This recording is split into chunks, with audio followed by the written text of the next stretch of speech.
algo aparece previo a la ley de Moisés, podemos simplemente argumentar tres cosas básicas. La primera, y se confirma en la ley y se confirma en la gracia, es para siempre. Dos, como no hay nada escrito que establezca en el período previo a la ley de Moisés, este es el código de tal cosa, este es el código de tal cosa, entonces es como que Dios tiene el libre criterio de decirte lo que Él piensa. ¿Por qué? Porque no está Él atado a algo que ya se escribió. Lo digo en un sentido para que lo entiendas. Si vas al libro de Génesis capítulo 5, capítulo 4 quizá, hay un momento complejo en Génesis, porque dice en el versículo número 6, leamos en el nombre del Padre, del Hijo y del Espíritu Santo. Y vio la mujer que el árbol era bueno para comer y que era agradable a los ojos, y el árbol codiciable para alcanzar la sabiduría. Tomó su fruto y comió, y dio también a su marido, el cual comió así como ella. Entonces fueron abiertos los ojos de ambos y conocieron que estaban desnudos, y entonces cosieron hojas de higuera y se hicieron delantales. Padre, háblenos en esta hora, enséñeme lo que tiene para nosotros. Amén. Yo creo que no hay personaje más bendecido en la vida que Adán, honestamente.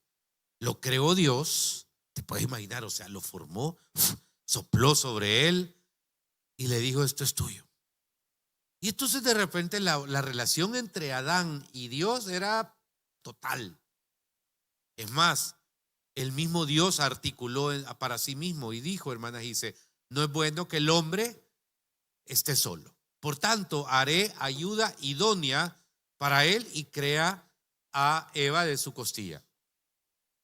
Sin embargo, hay un momento donde esa relación aparentemente se estropea.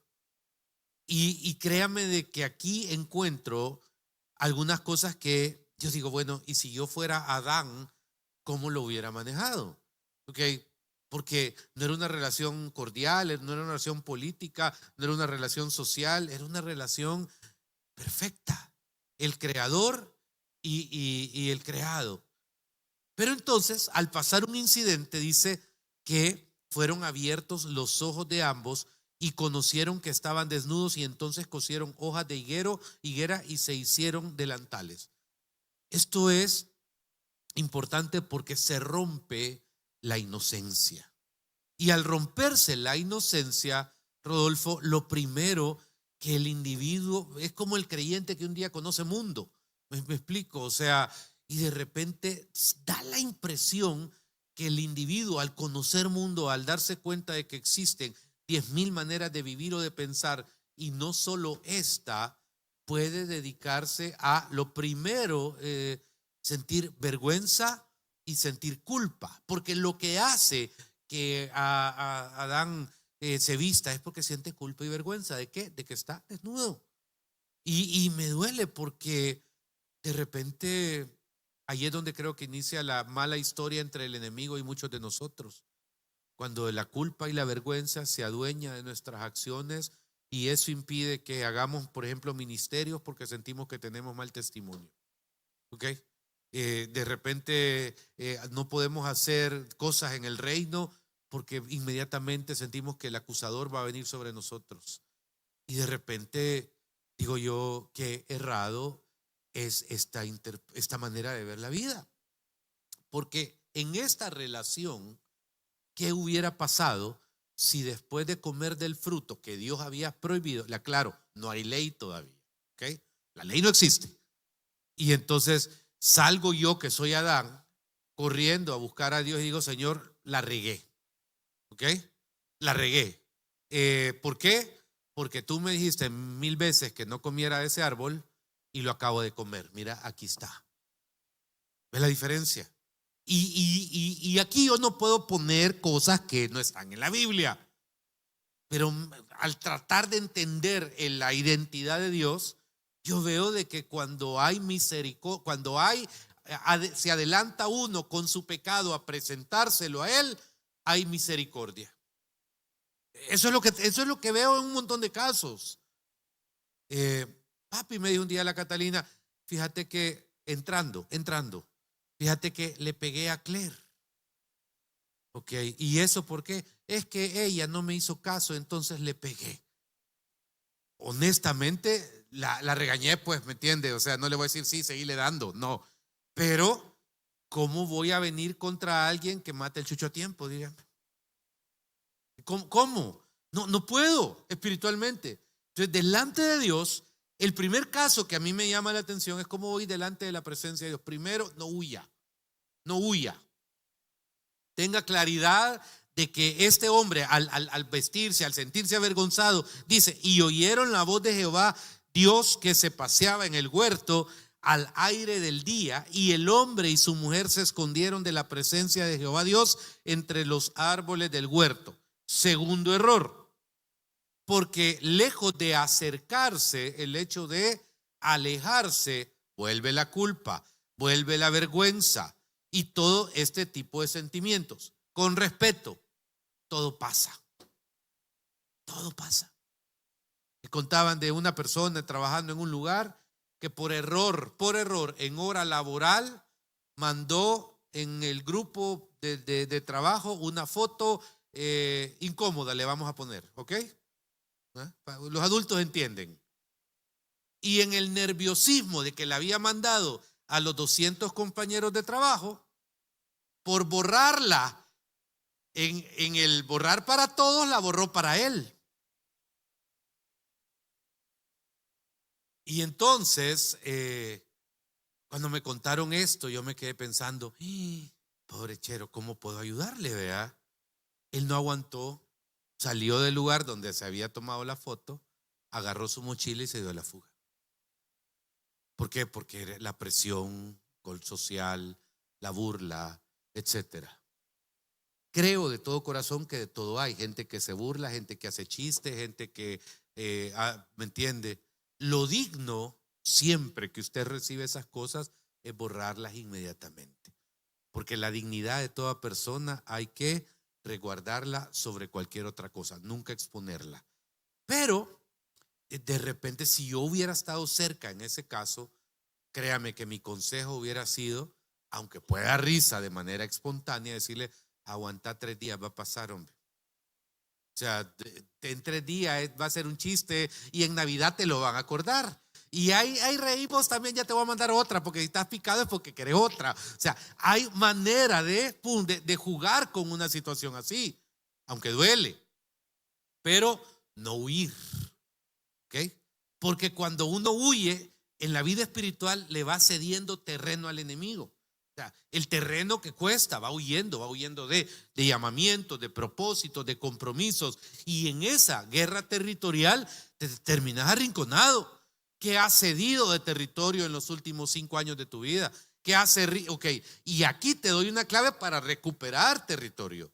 Porque el problema aquí es cuando Dios se le acerca, sabiendo, él respondió claramente lo que está en este texto. Mire, mas Jehová Dios llamó al hombre y le dijo, ¿dónde estás tú? Y él respondió, y sabía que estaba desnudo. Y le dijo Dios, ¿quién te ha enseñado que estabas desnudo y has comido del árbol que yo te mandé que no comieses? La tercera regada.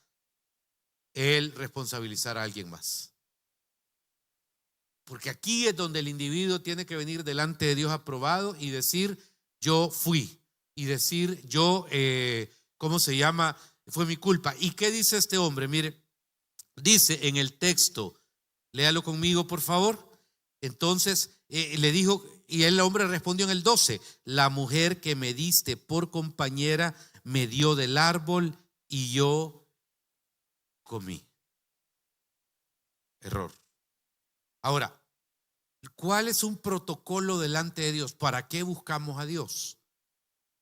Es una conclusión interesante, una definición. ¿Para qué buscamos a Dios? ¿Okay? Si yo voy delante de una autoridad humana, de esas así, fufufifi, ¿okay?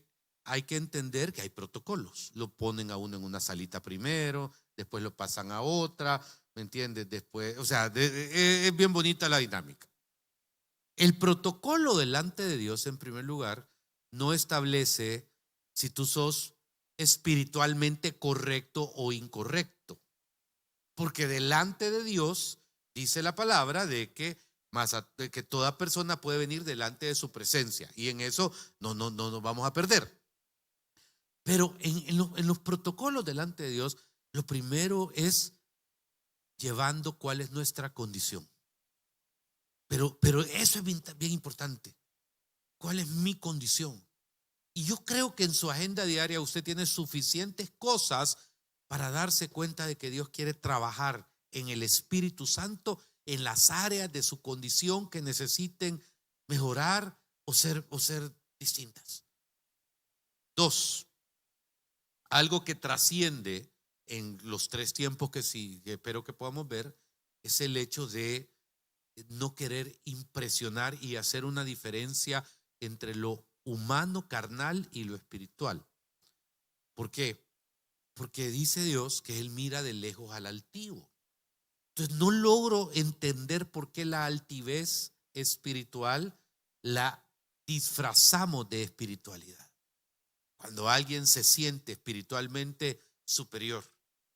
En mi consejería personal encuentro que la gente que se la lleva de mucha espiritualidad con cierta altivez es más depresiva, fíjense. Es más caída libre.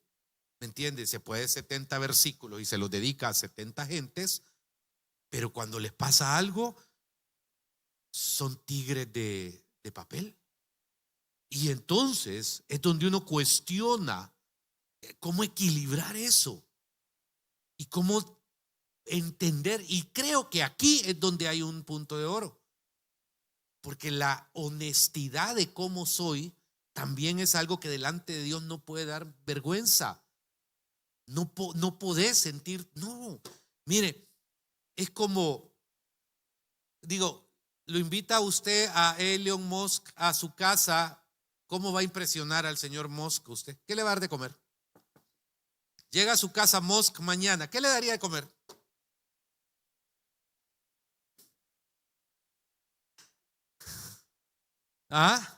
No lo voy a impresionar con caviar. Aquí te tengo estos zapatos de esta marca. Al salir de su casa los va a dejar tirados en la basura.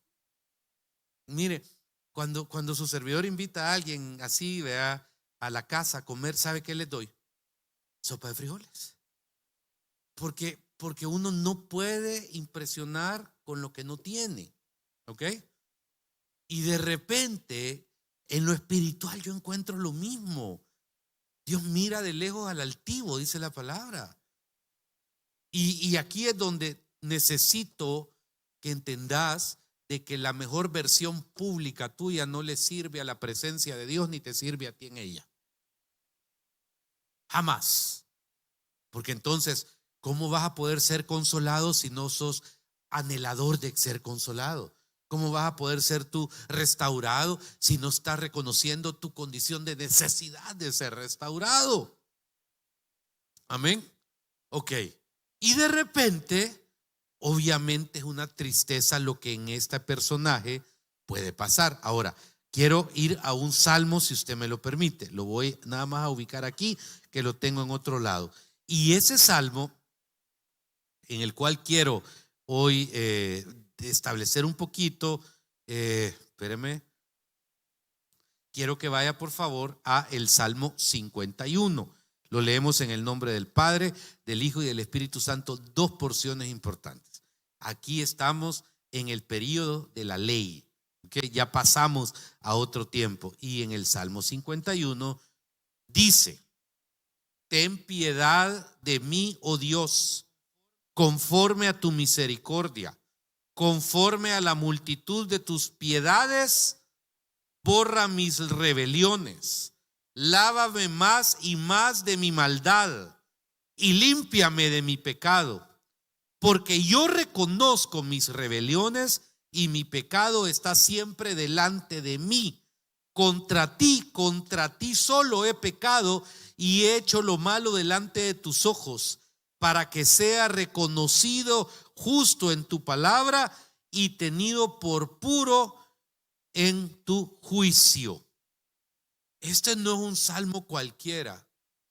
Este es un salmo que David escribe casi inmediatamente después que el profeta Natán vino a exponer su pecado público. Y como le digo, aquí estamos bajo la ley.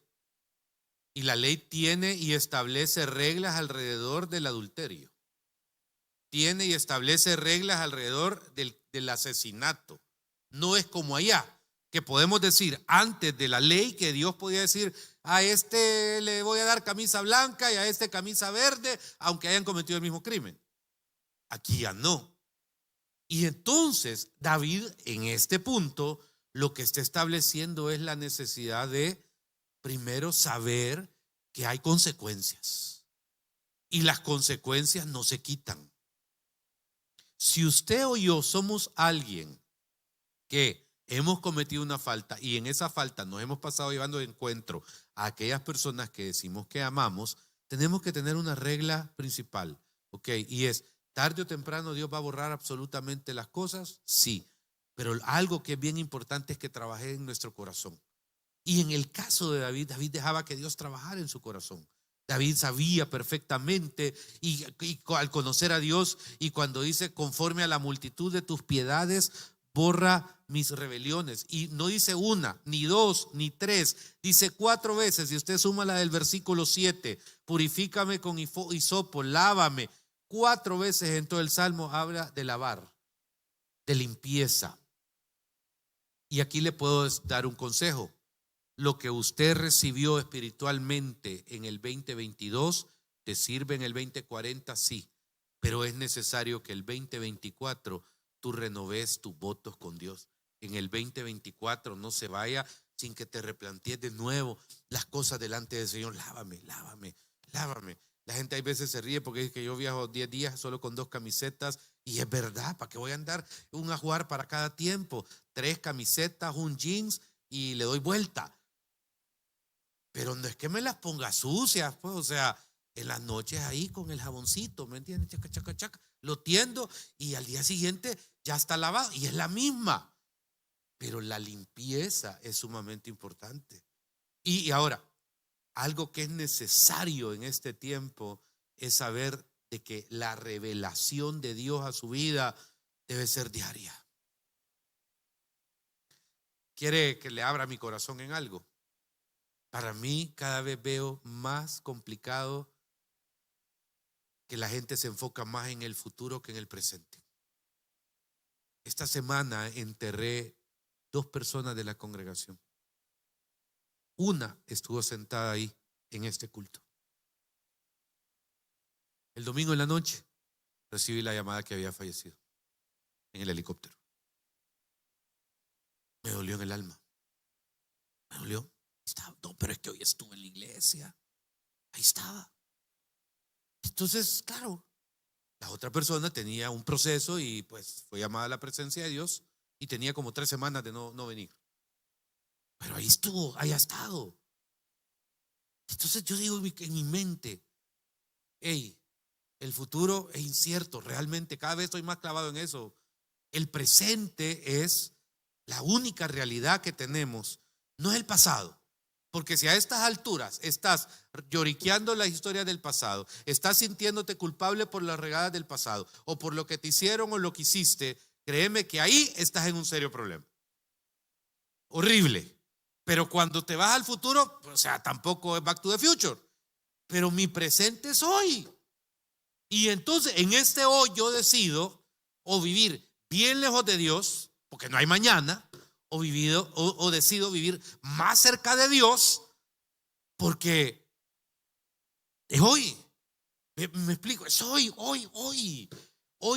Y aquí en esta situación yo debo vivir en esa lavadera permanente en mi hoy, alrededor de lo que yo sé que le agrada a Dios, lo que yo sé que le desagrada a Dios, lo que yo sé que necesita mi alma. Y como dije hace 2 semanas, nuestro tiempo con Dios debe ser, aunque Dios nos da la opción que sea de pedir, pero debemos dedicarle mucho más tiempo a oraciones de su presencia, a oraciones donde le demos gracias a Dios por Él mismo. Dios, gracias porque existes. Dios, gracias porque estás conmigo. Dios, gracias porque estás pendiente de mí. Dios, gracias porque te adoro. O sea, cuánta falta de gratitud, ¿me entiende? Y después pase al tema de las peticiones. Pero cuando usted en este presente, usted ve a David y de repente, hermano, nos da una fuerza en el versículo 6. Porque con qué cara llegó a pedir permiso después de haber tenido la situación. Dice el 6, he aquí tú amas la verdad en lo íntimo y en lo secreto me has hecho comprender sabiduría.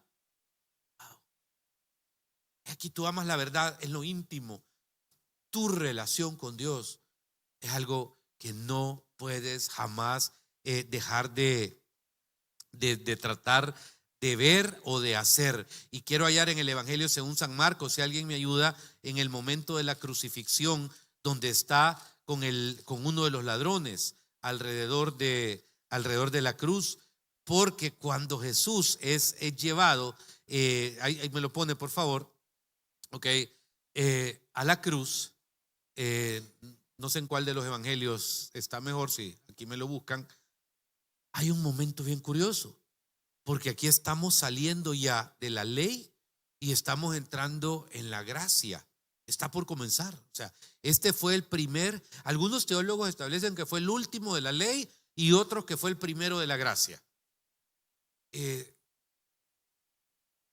Hay dos personajes que están ahí. Y uno le dice, ¿por qué si tú eres de Dios no vas o sea, has vivido diciendo que en 3 días vas a construir el templo? Y de repente comienza a increparlo, como quien dice, si tú sos el que decís que sos, ¿por qué no nos bajas de aquí? Tará. Pero el otro, ¿qué le dice? Si este no tiene culpa de estar aquí, si realmente nosotros estamos aquí, ¿por qué? ¿Por qué?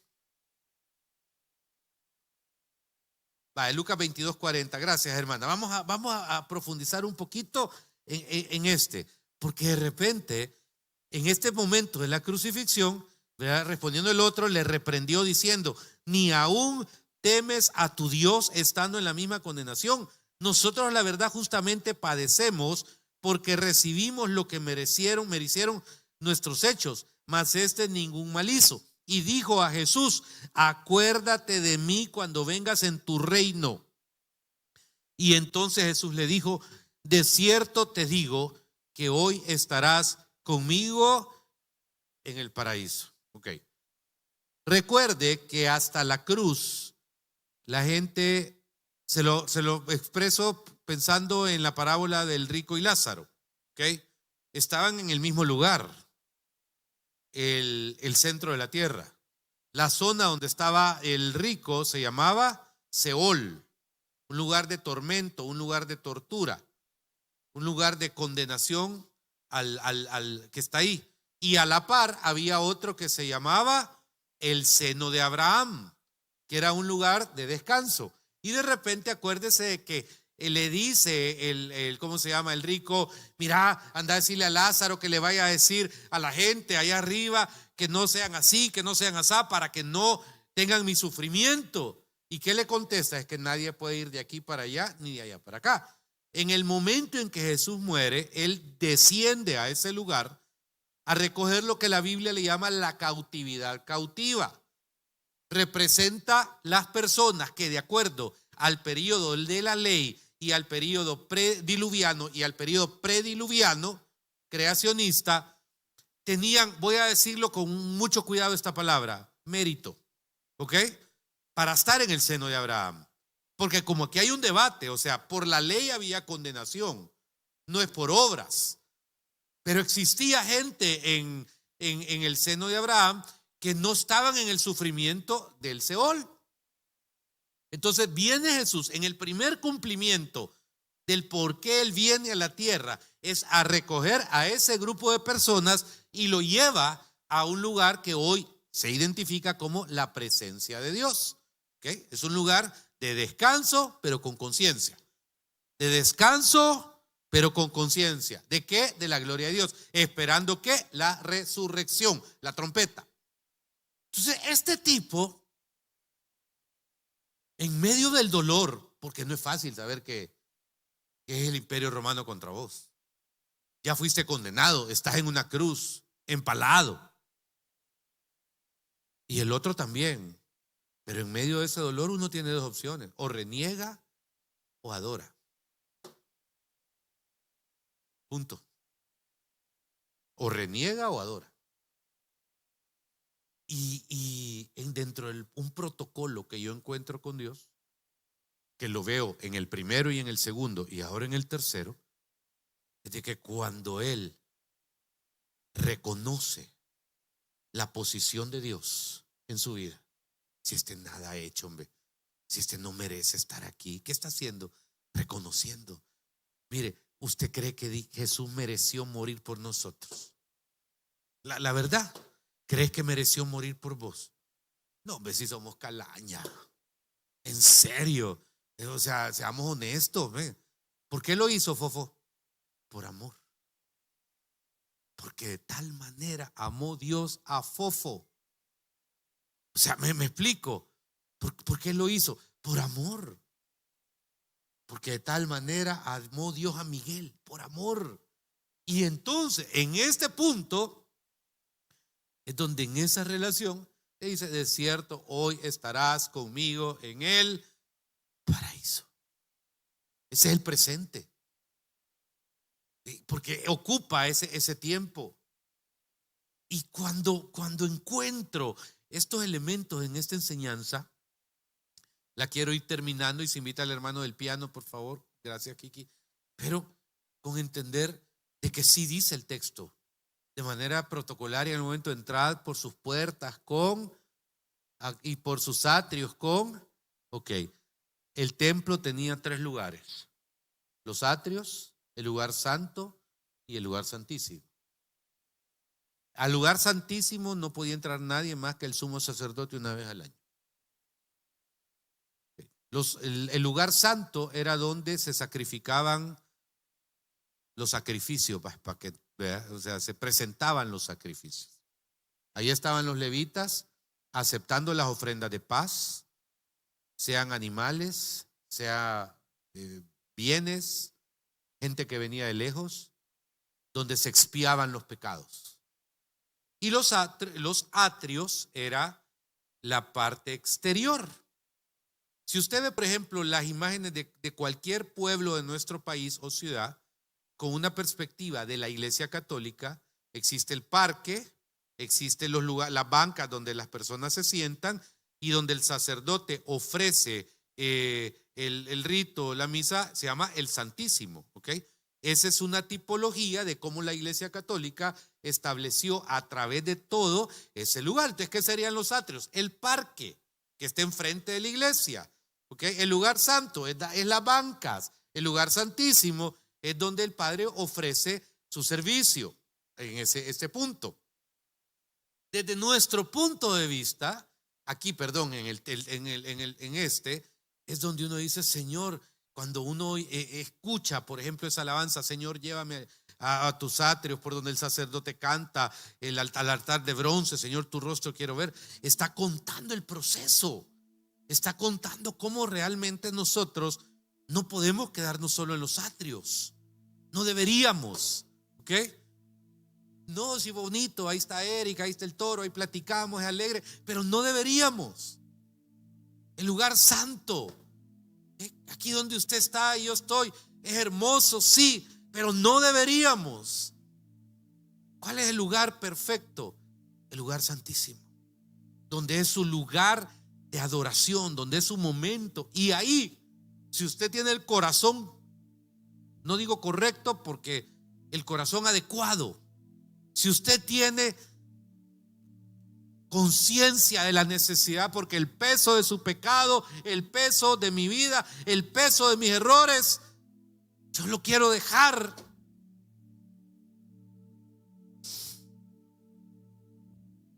Estés allá en medio, aquí, es glorioso. Entrad por sus puertas con acción de gracias. Porque hay un momento, hay un momento para pedir para uno y hay un momento para pedir para otros. Pero fíjese que la clave de que usted está diciendo que entres por sus puertas es solo para agradecer, con alabanza. Hoy la alabanza decimos que son canciones, correcto. El castellano nos cambió el término, ¿ok? Realmente, o sea, son canciones, pero la alabanza es alabarla. Qué chivo sus tenis. ¿Qué estoy haciendo? Alabando sus tenis, ¿ok? Yo no sé cómo pueden tener unos tenis tan blancos, todos los siempre que los traen. A mí no me duran blancos ni 2 horas. ¿Me entendés? O sea, como que los tienen en una burbuja en la refri toda la semana. ¿Me entendés? Qué chivos tus tenis. Que estoy alabando tus tenis, ¿ok? Hermana, qué lindo su pelo. O sea, estoy alabando su pelo. Entonces, el entender en el concepto básico que es la alabanza, no es el song after song, no es el playlist, ¿me entendés? De música. Es el elogiar a Dios. Eso es. Y le voy a decir por qué. Porque Él es digno. Él lo merece. Entonces ahí es donde es chivo. Perdone que use esa palabra, pero yo quiero pedirle que cierre sus ojos. ¿Y por qué no le alaba? ¿Por qué no le alaba? Ahí. El protocolo de Dios.